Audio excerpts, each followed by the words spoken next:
Hi guys, welcome back to the Journey Not Real Talk. Communication is at the heart of everything we do. It shapes how we connect, influence, and collaborate in the boardroom, on a stage, and in everyday life. And yet, most of us assume we have had it figured out since we said our first words at the age of 2. But here's the thing, communication isn't just talking, it is a skill. And like any skill, it needs to be continuously learned, practiced, and shaped throughout our lives. The numbers are actually striking. Almost 3 in 5 employers globally rank communication as the number one skill they look for in new hires, above technical ability. And we're spending nearly 88% of our working week communicating in some form. So the quality of how we communicate matters enormously. Our guest today has spent over 25 years helping people unlock that skill. So please join me in welcoming Lynn. Hi, Lynn. Thank you so much for Hi, joining me today. absolute pleasure. Can you share with our audience a little bit about yourself? Well, Tao, I like to think of myself as someone who changes lives. And that sounds huge, but I do effectively change people's lives by helping them to find their voice. Imagine a situation where every time you stand up to speak, you feel confident, assured, empowered. Mm. I had a client not so long ago who was so nervous, so nervous. Every part of her body was shaking. And yet she had something very important and very personal that she wanted to share with wider audiences. So we worked together and she took a breath on the day of the speech. She took a big, deep breath and she started to speak. 20 minutes later, she sat down to thunderous applause. And today she's regularly invited to deliver keynote speeches and other kinds of talks that inspire people. For her, that was completely life changing. And for me, I just love seeing people transformed as a result of finding their voice. It's magical to watch people almost get bigger as they nail that public speaking. By background, I'm actually a market researcher. So I spent 30 odd years in market research as an international research director. And I lived in France and Germany, Cyprus, Dubai. I got to work all over the world and I met so many people, which was absolutely fascinating. And even more fascinating, it gave me that chance to play with language. I've always loved language. I've always been fascinated by words, but to actually see how different cultures communicate, the way they say things, what they say, what their humour is like, how things can go wrong when you assume something about the way a particular group of people might understand you. So one day I had to give a great big presentation and it went so horribly wrong. I mean, I really learnt the hard way about speaking. So by way of background, of course, in market research, I'd done loads of pitches, presentations. Public speaking was something you did regularly. To develop business, I used to do conference papers. And I'd had some training. It wasn't very good, but I had had some training. And I'd learned to speak, I think I would call it fluent corporate. So from the people that I worked with, who were mostly middle class white males, I'd sort of learned to speak like them. So there was no Lynn that stood up to speak. It was this strange voice that came out. And while it was vaguely competent, it never really landed. You know, when you give a talk and sometimes you see people, they come off the stage and people are queuing up from the audience to talk to them, to know more. They want to have a piece of them. And I never had that. And I thought, what am I doing wrong? Somewhere I'm missing something. And then on this dreadful day when this presentation went horribly wrong and everyone was furious, I was furious with myself. My boss was really angry, but the client was really annoyed. And I ended up going to Toastmasters, a global public speaking and leadership training organisation. And there I learned the skills of speaking, and part of the process was also to mentor other people who had less experience than you did. And there was where the love was. Again, you know, watching people grow and really start to find their voice and find themselves as speakers was what gave me most joy. So I thought, right, I'm going for it now. And I started my company, Now You're Talking. I wrote a book with the same name and gave a TED talk not so long ago on loneliness. That is really amazing. I think I've already picked up a few key points from all the stories that you have shared. That is, really about honing your communication skills. So things like speaking from your heart, you need to understand your style. Don't try to pretend to be someone else when you do the talking or, public speaking in particular, because that would not get the buy-in from the audience, Yeah, right? yeah, This is the skill that you have to constantly learn because, as you mentioned, when you did the training for public speaking, it was actually like a market research director, right? And I think I have heard a lot of stories where actually a lot of executive senior people, they need to do communication training because it was never part of their job. And once they reach a certain level, like senior level, then they realize the importance of it and then they take it very seriously. So when I heard about those stories, I was thinking to myself, right, for more like junior people or young people, if that's the case that one day they would get promoted to go to, the higher level, then why don't they start their communication training from right now? I'm really excited to hear more about your experience and also other stories as we go along. So in today's conversation, we will be exploring what it really takes to communicate with confidence and impact, from navigating high pressure moments and the power of silence to understand your communication style and what it means for the age of AI. So let's get into it. And actually, another thing as well, I wanted to mention that one point you mentioned earlier, Lean, that you work in different countries, met incredible people and experienced different cultures. From a communication perspective, I've seen where communications effectiveness is impacted by cultural differences. So people from different countries, if when they're in a team, especially when we work for global company, right? Literally, they can mean different ways, or it's sometimes with just a tone. It's not the message itself. Cultural differences plays a very important role in communications that I think not many people realize. What do you think are the key traits and elements that make someone an effective communicator? so for me, there are three key elements, I guess you would call them. Mm, Three key elements, and they are confidence, connection, and change. mm, You need to be or to come across as confident, because if you're in front of an audience and you're a bit of a wreck, so you're falling apart, the audience, as fellow human beings, yeah. will be very concerned about your well-being. Mm, So all their focus will be on, are you okay? Are you going to get through this? Is there anything I can do to help you? Whereas what you want them to be doing is going, okay, I'm here, I'm listening, go. And you mm, want them focused on what you're saying. So nerves, if it, nerves are good. Let's not make any issues about this. Nerves are a good thing, but they mustn't take over.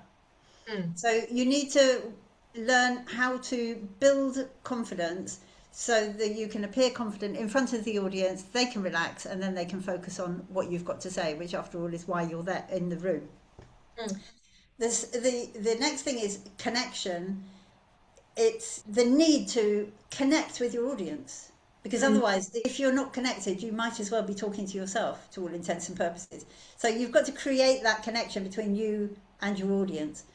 I think it's too easy to take a position of, I've got all this stuff that I want to tell you, I'm here to tell you, I'm going to tell you, you will listen, and at the end you can clap. Whereas we need to think of it as the other way round. We need to think of ourselves as gift bearers. So the yeah. audience has shown up, and their big question is, okay, I'm here. What's in it for me? Mm, So our responsibility as speakers is to answer that question as quickly as we possibly can, to show to them that we have something relevant to talk to them about. so that they can then sort of sit there and think, okay, yes, carry on speaking, I'm listening, I'm with you, this is something of interest to me. So ideally, we would always be talking about something that we love, we care about, we're passionate about, but framed from the audience's point of view of why it's something that's valuable to them. And I think one of the good things about that is that when you can do that is that you also take some of the pressure off yourself. It's not that the whole room is staring at me and I'm like a rabbit caught in the headlights. It's that you want something and I have something for you. So you become Father Christmas, if you like, so when everyone loves a gift giver. So you take some of the pressure off yourself when you start to build that connection and use the different techniques you can use to build connection. And the third element is change. You must have a message that drives some kind of change. Otherwise, why are you there? What are you talking about? So it doesn't have to be dramatic change. It doesn't have to be changing the world, but it does need to change in some way the way the audience thinks, feels, behaves after they've listened to you. So you're having an impact on them. So you need to be very clear about what your message is, and I think that sometimes that's something that gets very badly lost, and that causes problems in terms of delivering a speech that's meaningful to an audience. In terms of traits, characteristics of the speaker, I think the main thing is that sort of sense of remembering that you are in service to your audience, not the other way around. You're there to give them something. So it's not about me as speaker, it's about the audience. And it is something that we care about, so we can talk from the heart. It has a lot more passion and enthusiasm if it's something that's important to us. It's always important to remember as well that public speaking is not something we're born with. It's very easy to think, oh, that person's really good at this because, well, they were obviously born that way. No, we all learn to speak. And we all start, you mentioned earlier, sort of from the first time we utter some words, we learn to speak from a very young age. And without realising what we're doing, we learn body language, eye contact, vocal variety, all these things, we learn them. But then when we're put up in front of an audience, it's like, oh my God, I don't know what I'm doing. This is the scariest thing in the world. Why am I here? I can't bear it. We need to remember to bring with us some of those skills that we actually already have, all of us. And another important thing that I often hear people saying is that, oh, I could never be a good speaker because I'm an introvert. Common, And isn't that it? is so not true. I mean, some of the world's best speakers are introverts. I mean, people like Gandhi, J.K. Rowling, Barack Obama, they're fabulous speakers. And one of the big things that an introvert has on side is that because they're happy to pull away from the crowd and to spend time with them just on their own, they actually take time usually to reflect on what it is they want to say, on how they can be helpful to an audience. And so their talks might not be very ta-da, dramatic, but they will probably be very thoughtful. Never think that you can't do this because you're an introvert, because you probably already have the upper hand in that space. Yeah, I love that. And especially the point around introvert, because I've met a lot of kind of community members within the Journey Note community. A lot of them are actually, introvert or shy or reserved people.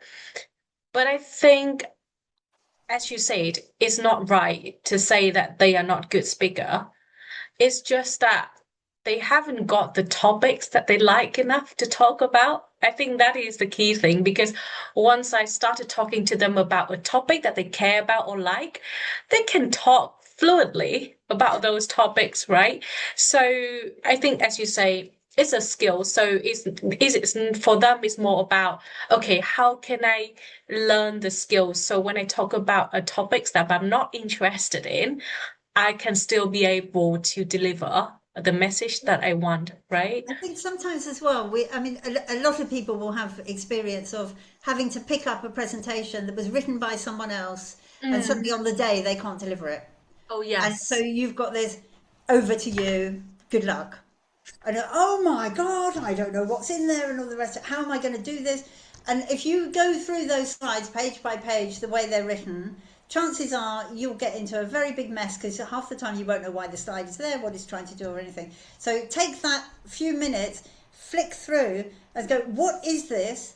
And what Mm, is my story? What is my take? How would I deal with this? Bearing in mind, obviously, you've got a client and you can't completely freewheel, but you mm. have clients and you have colleagues and so on. But to find your take on it so that when you stand up to talk, you can still make it your own and bring your own angle to that presentation. And so it will have more heart and feel much more genuine. It is a very common scenario that we have, especially in the workplace, right? Our colleagues may have been sick and we have to pick things up. And Yeah. especially as you go to the more senior level, sometimes you do have to cover for your team members. Yeah. And again, I love I would call it the 3C framework that you mentioned earlier. Yes. It's Confidence, connections, connection, change. change. Yeah. So in your experience, what are some of the most common communication pitfalls that people fall into? Well, I think again, we have to keep coming back to these nerves thing because Mm, I think I've never met someone who says, "Oh, I'm not nervous." And I think if you do meet someone that says that, you should be a little bit wary because I think it was Mark Twain who said there are two types of speakers, mm. one who gets nervous, the other who's a liar. So we all get nervous. It's what it is to be Yeah. human. So if there's no nerves, maybe it's a robot, maybe it's AI talking, because human beings get nervous. It's part of who we are, and it's designed to protect us and keep us safe. Yes. So Mm, so it's very important right from the start to just keep in mind that uh, the audience in front of us isn't there to judge us. mm. It's there because it wants something from us. That Yes. question, it's always there. What's in it for me is coming from the audience. So think of yourself always as that gift bearer and don't fall into the trap of thinking they're there to judge you because Mm, otherwise you can end up being too nervous and it's difficult to move forward. Another big pitfall is to just turn up in front of an audience without knowing anything about them. mm. And if you don't know who they are and what they want and what they already know and haven't done your homework really, you don't know how to talk to them. You don't know what to talk to them about, what sort of language to use. It's all Mm, very difficult. So you need to do that homework in the first place to get to know your audience. And sometimes it might be you already know the audience, or there are people in your organisation who know the audience, and they can tell you things about them. If you're doing a conference where you've got this great big mixed audience coming at you, talk to the conference organisers. They know who they've targeted and why they're there and what they're looking for and everything. So learn from them. Google yeah. anything you can. Google other speakers. What kind of people will they be attracting? And so you start to get a sense of who's in the room and how can you Mm, best connect with them. Another thing is to remember, like we were mentioning just now, that we've all been speaking for years, and so we have some natural strengths. mm. Be very aware of what they are and don't lose them. Don't let anybody feed back to the point that you lose what you already have, because that's powerful, especially around humour and storytelling. Hang on to what you have that's natural. Obviously, speak in your voice, and you might change it a little bit in the sense of perhaps a little bit more gravitas coming into the room because it's a really serious board meeting type thing, or something that's much more playful because it's an after dinner speech, or so find the right tone for the room, find the right voice in that sense, but don't give up your voice, your core values. So don't end up speaking fluent corporate like I did, because it won't necessarily be you. So keep you at the forefront, but mindful of the audience that you're talking to. Another big problem that I come across is people going, "Ooh, storytelling is such a big thing these days. Everyone talks about storytelling, but I can't do that. I don't have any stories to tell, and my audiences wouldn't put up with this storytelling. It's almost childish. I can't do that. I can't go into the boardroom and start telling stories." Well, you can. You have stories, and the boardroom loves stories. I mean, let's face it, what's in that boardroom? People, human beings. Human beings are hardwired to connect through stories. It's where we share communication, it's where we share vulnerability, it's where we relate to each other. And a story, obviously, it needs to be relevant, but Yes. it's a story that can really carry your message. So even if people can't remember a lot about your talk, they'll remember your story and the message that goes with it. So it's Mm, starting to sort of create a bit of a legacy for you and yeah. leaving your message behind with the people. Too much information is a huge problem. And Mm, again, it usually comes down to not having a clear message. So then you throw everything into the mix, and the audience is sitting there thinking, whoa, I'm lost, I'm confused, what do you want from me? So to think about less is more and be very clear about what it is that you want people to understand, think, feel, do as a result of listening to you. wow. I mean, every single point that you mentioned, now I look at my kind of consulting experience working with C-suite levels. All the points that you just mentioned are completely spot on. The point around having too much information sometimes is not needed. And I think that is a very common mistake for a lot of people to be like, oh, I need to make sure that all the details are there. But actually, to your point, yes, it's more about what is the story and how those figures, how those data can help to empower the stories and strengthen the message even in our daily life as well, right? Really to understand the audience who we are talking to adjust our tone accordingly, because yeah, people have different communication styles, have different preferences in terms of how they want to communicate. So there will be people who are very sensitive, they want to feel that they are appreciated, they don't want to take negative feedback, so we need to give them a bit of like positive feedback before we go to any area for improvement. But there will be people just like, I don't have much time. Can you just be direct and tell me straight away? So we save time for both of us. Most of the time, I feel like, it, the importance of communications is in the blind spots. Like people know that it is important, but they don't do anything about that, which is very surprising. Don't know why. There is an Yeah. issue, without question, around when you get to a certain level of seniority within an organisation, Yeah. there's an expectation that you're a good speaker. Yes. To then go Yes. to your boss and say, I need some public speaking, coaching support, Mm, or I want some training, I want to go and see a coach on a regular basis, and will you pay for it? mm. And the boss, they're expecting the boss to sort of, really? I thought you would be able to do this by now. So Yeah. there's that almost a fear of asking for help. And I guess if you're clever about it, you set it up for your whole team so that Oh, it looks as yes. if the junior people are being trained, but actually you're in the room as well and you can have some of it too. So you can Yeah. actually have that benefit. Another thing you can do is if you have a conference speech coming up, or a particularly big speech, something like that, get some coaching for that specific speech rather Yeah. than saying I need public speaking support. Just for that speech, it's a very particular thing. I'm new to the conference arena. How do I go about this? Is there someone who can help me? I mean, I regularly coach people who are very, very senior, very, very experienced, but they're, say, doing their first TED talk, Mm, or they're doing some sort of keynote that they've never done before. So yeah. it quite legitimate, as far as I'm concerned, to get some support so that when you go out and do this piece to an audience, that you've actually got maximum impact coming, because Yes. the things that can come Absolutely. off the Right. back of a good speech are amazing. Yeah. I think with communication coaching, if you do it, it's gonna last for a lifetime. And for people who are at very senior level, they don't have time and money to lose those opportunities. They need to get it right.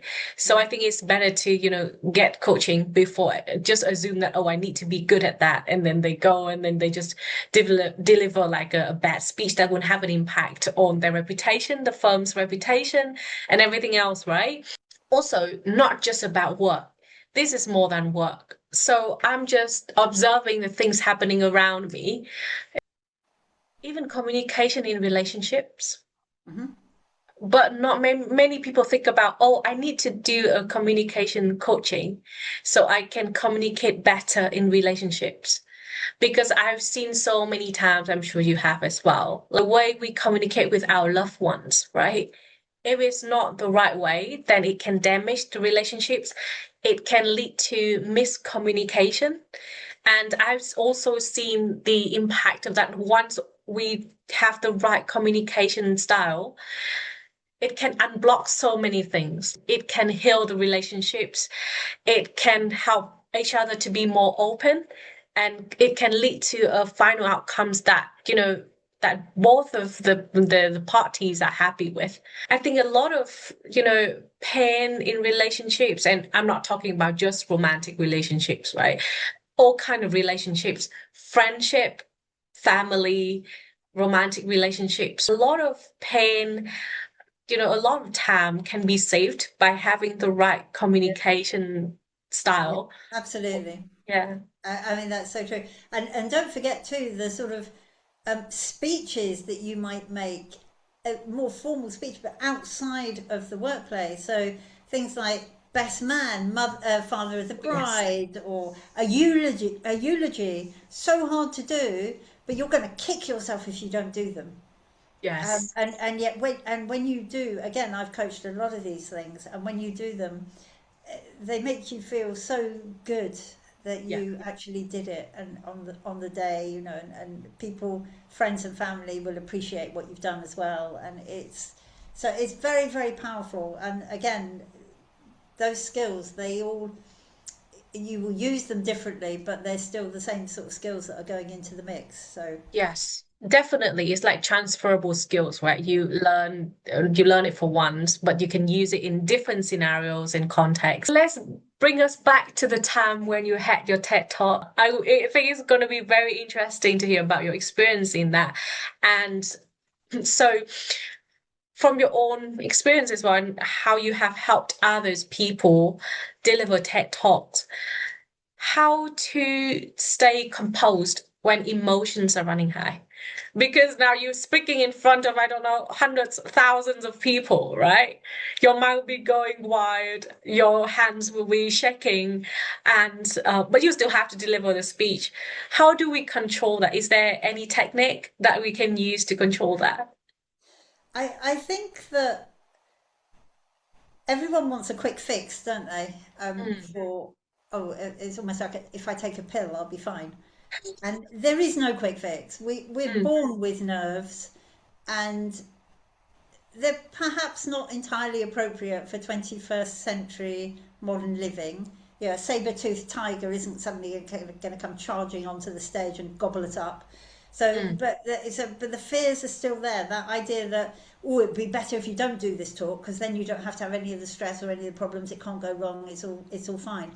So you have to push through that and sort of think of yourself as on a mission to rewire yourself, reprogram yourself, so that speaking can go from being something that's terrifying to something that's um, that you actually enjoy, and that you can see value in doing it.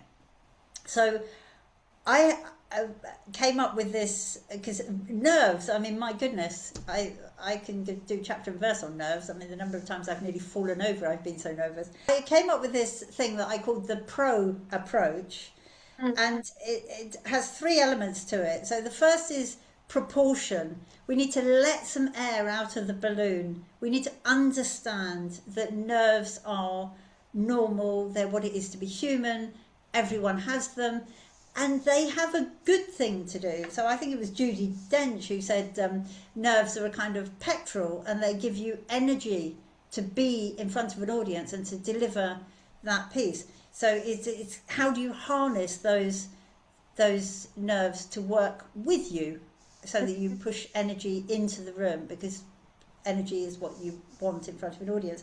So I sort of came up with four questions that you might ask yourself to try and get some perspective on this. So, what really worries you? Question one. What really worries you about giving this particular talk? And write them down, so they're not just floating around in the air, they're there in black and white in front of you. And Then go through them and give yourself a reality check with each worry. Could that really happen? Realistically, will that happen? Probably not for most of them. So that list is already coming down quite a bit. Then question 2, how can you minimize your concerns? Mm. And how reduce any damage? So a lot of that starts to be in the preparation. Do your preparation, get your talk ready. If you're worried about blanking, which is something that people often talk about, just have some small notes, tiny, reduced size index cards, or have your phone open, whatever is easy for you. But have some bullet points to just help you along. One big tendency is to use slides as a sort of crutch, but they can be, you end up with too many slides. They're covering every conceivable sentence that you might want to utter, and it all becomes a bit too much and a bit overwhelming for the audience. So, but to do whatever you can to minimise any of your concerns, anything that you can take control of at that early stage, and bring those down. And then to think of the questions 3 and 4. What are the costs of not speaking? So what are you going to miss out on? Because speaking gives you so many opportunities. It opens doors to new people. It enables you to promote your business. You can showcase yourself. You might get a promotion as a result of it. You might get job opportunities. So there's all sorts of lovely good things that can happen. So what are you potentially going to lose if you don't talk? And then what are the benefits of having a go? It doesn't have to be perfect. Nobody's talking about perfect. A connection between you and another person isn't about perfection. It's about relating to each other. So have a go, see where it takes you. So all these things together start to bring a sense of proportion, a sense of something that's within your control that you can manage, and it takes some of the overwhelm away from it. The second part of the pro approach is to program your brain. You need to reprogram neural pathways effectively. So I like to think of programming GEMS, G-E-M-S. So first, and we've mentioned this a few times, but to think of yourself as giving. You're giving value to your audience. So it takes some of the pressure off. Bring enthusiasm. Again, we mentioned, find the way to make this your own. What is it in here that is your angle on things? Because that enables you to bring some enthusiasm to the room, and that's infectious. It's absolutely catching when you're really, really enthusiastic and it's from the heart. And I've even met people who've said to me, I know nothing about public speaking, but audiences love my enthusiasm. Now, I'm not sure that that's probably a bit of an exaggeration, but enthusiasm will take you some way along the way. Mindset. You need a mindset, a growth mindset. So if it goes wrong, it doesn't matter. I'm on the journey, I'm learning, it will get better in time, but right now I'm working on growing how I do my speaking. So again, you can never lose. You're always creating opportunities to grow some more and to get stronger and stronger as a speaker. And the final thing is success. GEMS, success. Bottle it. When you have something that goes well, capture that moment, that feeling. Remember how you feel right there and then, so that the next time you can bring it out. So I did a university after dinner speech at a reunion dinner. I'd got everyone to contribute stories and memories from early days at university. And then I put this all together into a speech that made some kind of sense, that had some sort of structure, and then retold these stories effectively. And the excitement and the fun, it was bouncing off the walls. The energy in the room was crazy. It was crackling with electricity. It was such a beautiful moment, and we all had so much fun. And now, if ever I get up in front of an audience and I think, oh, I'm feeling a bit nervous, I remember that moment when I gave that talk and how I felt. And it instantly calms me down. So these things are very powerful tools for you. And then the third element of the pro approach is process.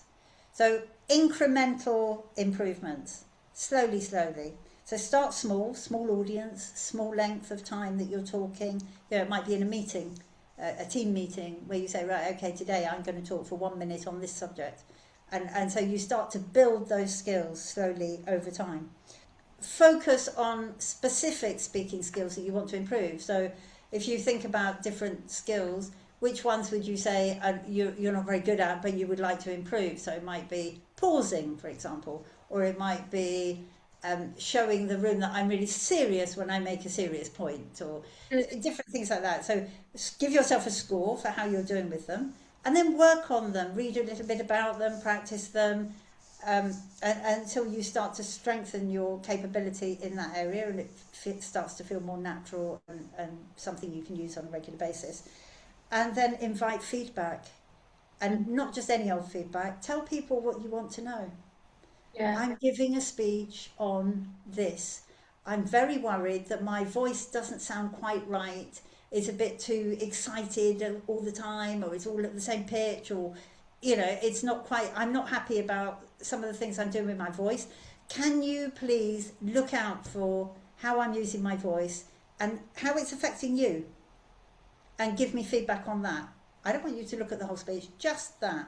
And then brief someone else to look at something else. So you can get all your feedback, but it's very focused and people know in advance what you want from them, rather than having to go to them afterwards and say, can you give me some feedback? And they go, oh yeah, lovely, which is useless. It's nice, but it's useless. Get people to be working for you, if you like, by giving them fairly precise ideas about what you would like to have feedback on. And then prepare well, obviously. And I always say to people, because at the beginning of a talk, that's when we're at our most nervous. So learn your opening lines. The opening 2 or 3 lines, just learn them, ram them into your brain, so that you can go into the talk almost on autopilot. And then that gives you a few seconds to calm down. And by the time you've done that, you'll be into the whole thing and you can relax and enjoy it. So I think that for me is the main things to consider about how to calm yourself down when you're, the nerves are rampant. I love that. And actually, one of the techniques that you just mentioned about, remembering the times that you managed to deliver a successful presentation and that are going to make you feel better. Actually, when I did a course in kind of NLP training course, and it is called anchoring.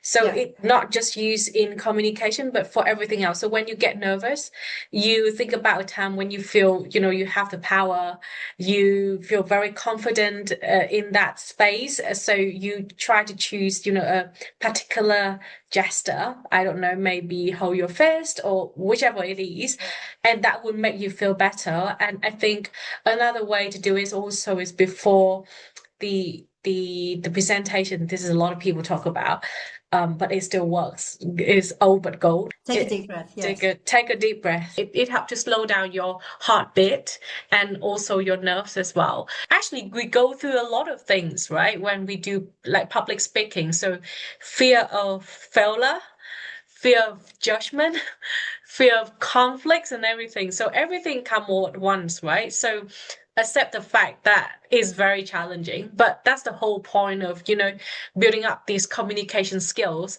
So, when that moment comes, we will be able to tackle that. Let's say I'm someone who want to do some communication coaching, right?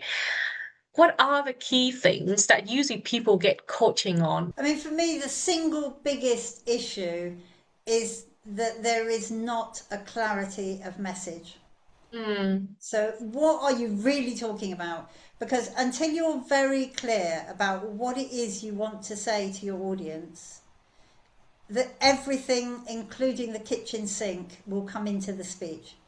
The minute you sit there and go, okay, this is what I want to do in 6 words, write them in huge big letters and stick them on the wall in front of you, and then you start to assemble information, and if it doesn't take you towards those 6 words, it doesn't make it into this particular speech. And then people go, oh, but I've done all this work and it's wasted. No, it isn't. It can turn up in a different speech, or it can go into an article or a post. It's never going to be wasted, but it doesn't belong in this particular speech. So it's that ruthlessness to take the time at the beginning to identify the message. And I can't think of a single coaching session I've done, particularly one to one, where that isn't an issue. It's always there. Then people will have different issues according to who they are. So sometimes it'd be around nerves, and I'm so nervous I don't know what to do with myself. Some people it would be about facial expressions, and I'm not sure how to do my body language, or I wave my arms around too much, or sometimes people say, well, what should I wear? So there are so many different things. Or I talk too fast, I say too much. All of these things can be sorted out. So there's a big responsibility, I think, for the person who's looking for coaching to be very clear about what concerns they have about their speaking. So they need to do a bit of a scrutiny of their own speaking before they start working with a coach, so that they can say, I've got issues around these things. Can you help me with those? Yes, if I know what they are. But unless you're working with a coach for a long time and the coach is really getting to know you, and most people don't tend to do that, they tend to come with specific talks rather than... Yeah. And I think we can do that in a very simple way, but not many people do that. Like, just, talk about something, record that, right? Or speak in front of the mirror and try to observe yourself. But I think most of the time people don't really, like observe how they look and how they deliver a message, for example. But actually, I think with communication, right? You have to practice it. Doesn't matter how many coaching sessions you do, and then you don't go away and practice it on a daily or weekly, monthly basis, then you can't improve, right? The coach can be there to guide people in terms of, this is the framework that you can use. These are the things that you need to watch out for. This is, the common mistakes that I can see from observing you.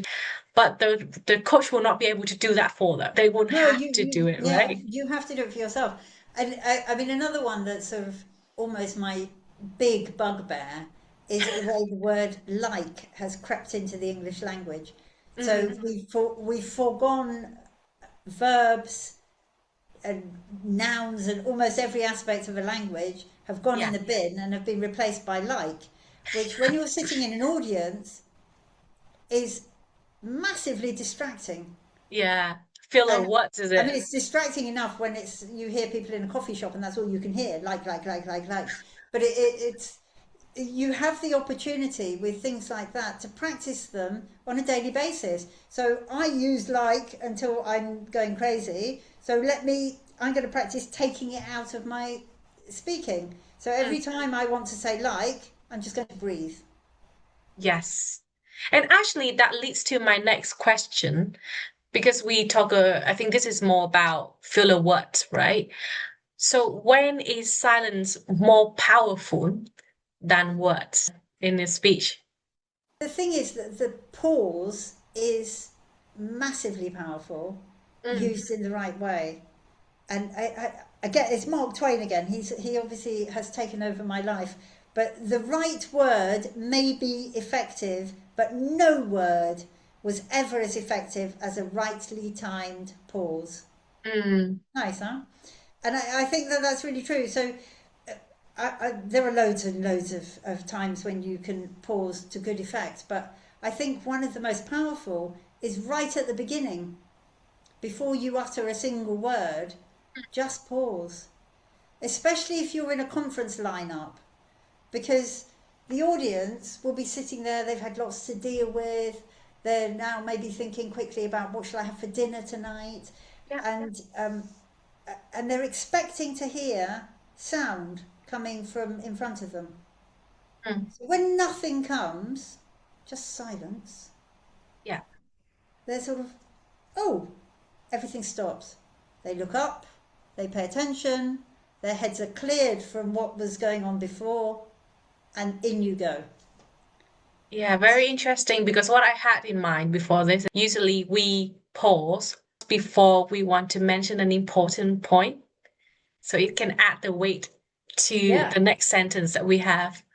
I think there are so many. You've got the opening, you've got the, instead of the fillers, breathe, you've got the creative pause when you say to an audience, imagine this or picture this. You've Yeah. got to give them time to do it. You can't ask them to do something and then speak all over them. So a pause. There's a reflective pause, so you give them time to think about something or to take something in. Almost a punchline. If you're doing some kind of humour where you're using misdirection, you again before the punchline you want to pause so that the audience can finish the joke the way they're going to finish it, Oh, and then yes. your punchline lands them in a completely different direction, so you bring Right. impact to your joke.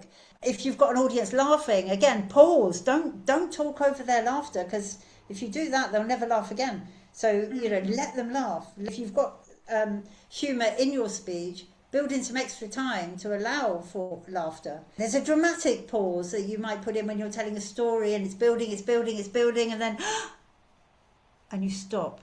Let the mind, because our imaginations are horrific.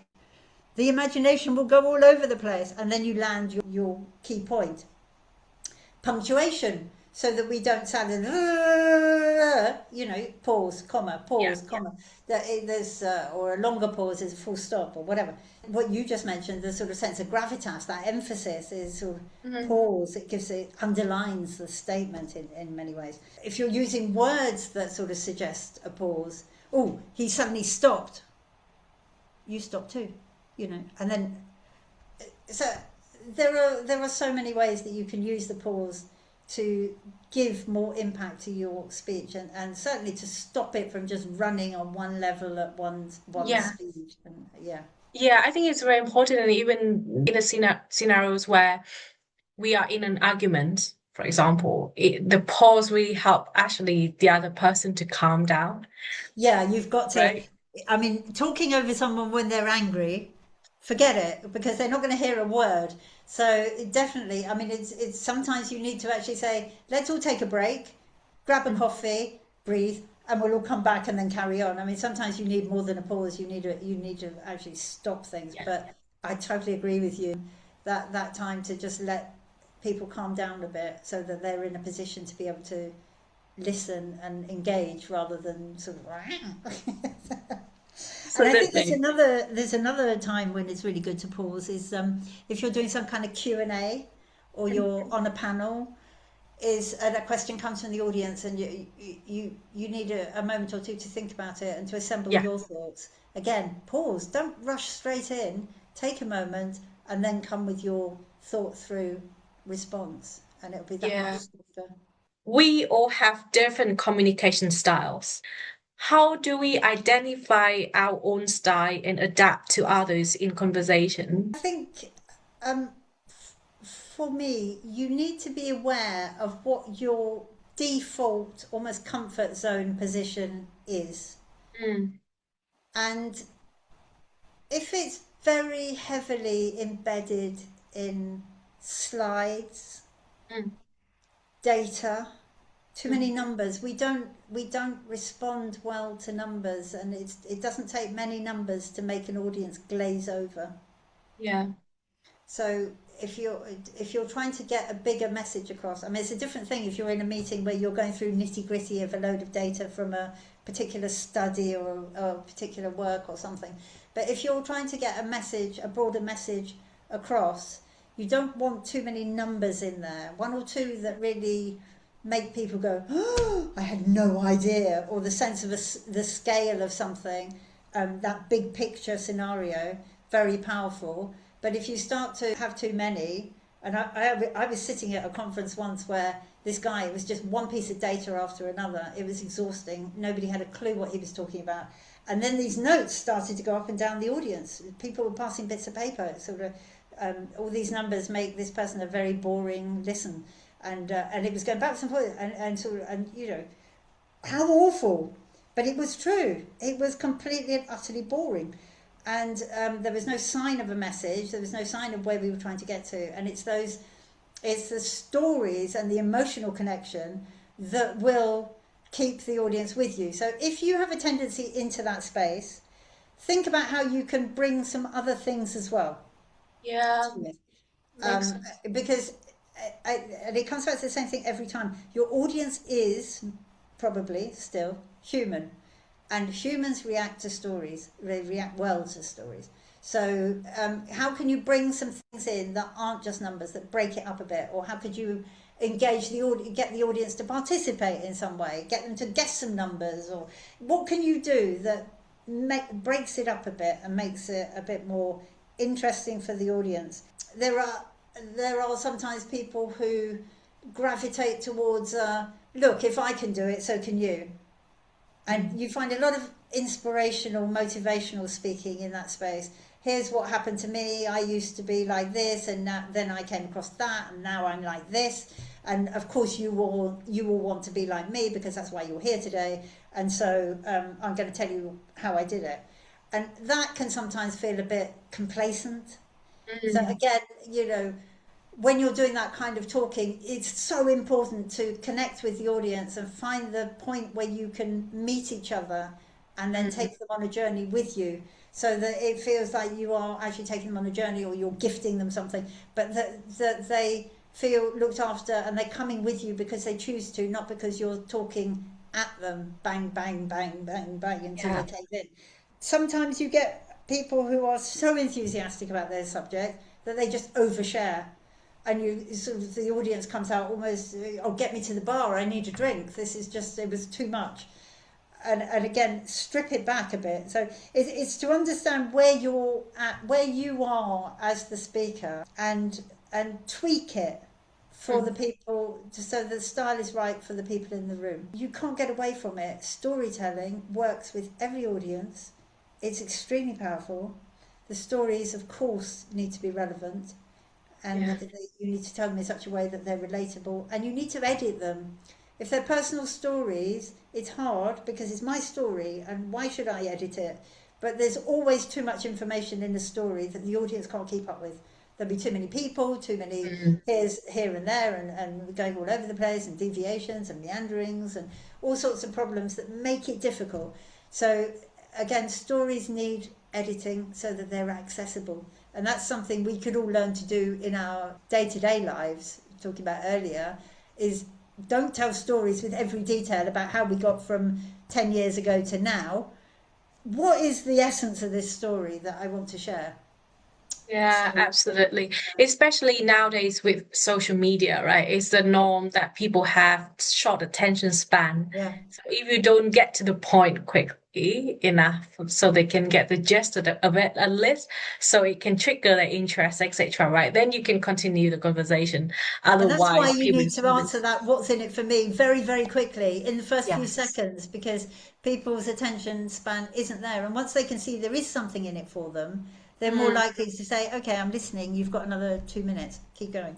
yeah, And same with the absolutely. story, that immediately they can see a connection to what you've said is the main point and what's in it for them. They can see that benefit. So you've got to help the audience to come with you and stay with you. Mm. Great. So the last question that I have, this is something going to be related to AI, which is very interesting. Not technical stuff. I think it's very interesting as now I can see people start working with AI. And communication now is no longer just verbal communication, people communicating with each other, sending emails to each other. It's like human to human communication. It is now human to AI communications, even. So I think a lot of us have heard of the roles or the training about like prompt engineering. So it's really about how to write the prompt to ChatGPT, Claude, so all those AI tools so they can give us the outcome that we need. And I think a lot of the time we have seen that the more details that we give to those tools, the more accurate the answers can be. So now it's very interesting where I think we are in the era where it's not just human to human communications, but it's also human to AI communications as well. And but it also means that now we're using more and more AI tools. So in the future, there will be like AI agents doing a lot of tasks that humans are doing nowadays, right? Where do you think our communications is evolving, and what should we pay attention to? what are from what you have seen in the last 20 years and what is happening today? So I think the biggest thing we've mentioned is how attention spans have gone. They've gone basically, Mm, but and I think that is one of the outcomes of technology. But in terms of using AI in public speaking, for me, it has to be a tool. mm, The idea that we're going to stand in a room and listen to a robot spouting forth fills me with horror, and I like to think that I will no longer exist by the time that happens, or if it happens. But for me, things like ChatGPT mm, are they're a fantastic first attempt at a speech. mm, So talk to ChatGPT, put your prompts in, tell it what you're going to talk about, and get it to write a speech. You've now mm, got a speech written in about a minute, as opposed to you sweating days, weeks, months, years over it. So mm, you can very quickly get a first draft. If you stop there, you will go out to give a talk, and your audience will be sitting there thinking, who on earth is that? That doesn't feel right. Would you mm, really say that? Oh, no, that doesn't fit. Oh, and I don't feel any kind of connection to you. Those stories, no, I'm not sure. So you then need to interrogate that first draft, and sort of, would I say this? mm, If I wouldn't, what would I say? mm. What are my words for making this point? And you go through the whole thing, and by all means go back to it and go, I need a joke on this to put in here. It needs to be self-deprecating rather than stand-up kind of thing. And it'll throw up a whole load of stuff, and you can go, okay, I like that. Now how would I say that? And you again just start to build a speech that's it's done all the legwork for you, and you can now Yeah. turn it into something that is really you. Because Mm, ultimately, what AI can't do is it can't look someone in the eye, it can't connect with them, it can't adjust its tone in the moment to what's appropriate in the room, it can't read the room, it can't convey empathy. Well, it increasingly it seems it can, but um, it certainly can't tell your personal stories. Well, not yet. I mean, it might do the more people share things like that on the internet or through social media. But there's lots of things it can't do. And in these days where we have the most shocking levels of loneliness, mm. people, at the end of the day, it doesn't matter how much technology you put in the way, human beings are social creatures and they Yeah. need people. And so I think that as a skill, a business skill, a personal skill, communication will survive for a very long time, because there are things that robots just cannot do in terms of Mm, connecting with fellow human beings and creating that connection, adjusting it in the moment, and making the whole thing an experience that we can share together. So I mm. think for me, it's a tool. For people who know more about it perhaps than I do, there may be a different point of view, but for me, it's a tool. I love that. I love that. I think I agree with you on that as well in terms of AI as a tool, and it's like our extended arm. Like it give us more options in terms of perhaps, like in these scenarios, these are different options how you can communicate with others. These are different versions of speeches that you can do.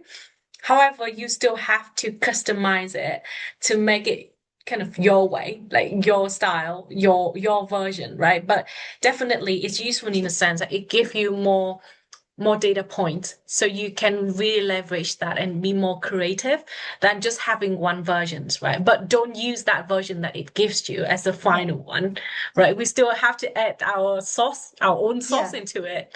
And I think that it's a bit like you don't want to be speaking fluent corporate if that's not your Mm, voice. You don't want yeah, to be speaking fluent AI if that's not your voice. You want to be correct. speaking your voice. You want to be a first-rate version of you, not a second-rate version of someone else, as I think it was Judy Garland said. Thank you so much, Lynn, for such an insightful conversation. I really enjoyed that, and I hope our audience did as well. It's a great reminder that communication truly is a skill worth investing in at every stage of life and career. So, if today's episode has inspired you to take communication to the next level, we have one-to-one or group coaching programs led by coaches with over 20 years of experience, trusted by S&P 500 companies, including Lynn, who are our guest speaker today. So whether you are looking to build confidence, sharpen your presence, or craft messages that truly land, I will leave the link with the details in the description, so check that out. Thank you so much all for joining us today. See you next time.